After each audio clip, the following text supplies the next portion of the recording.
Now in this tutorial we will see how we can send post request to the server.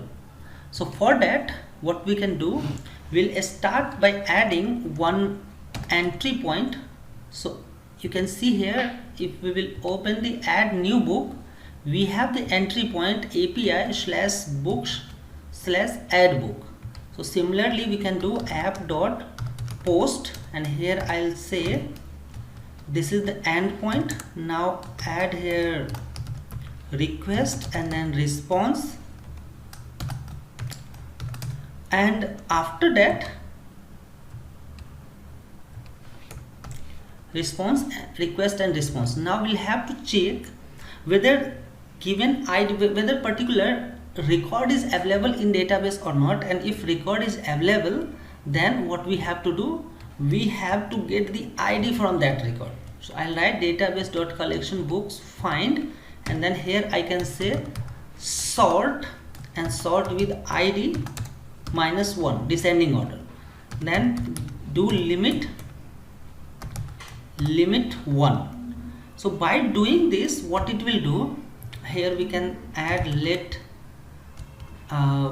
res equal to this one.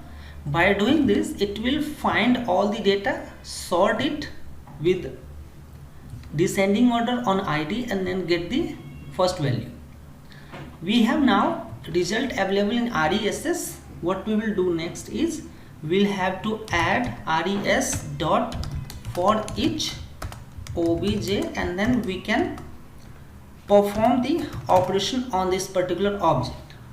What operation? We can check if object is available, then create one object of book, and in this object I'll say we have here id equal to obj dot id +1, and then title equal to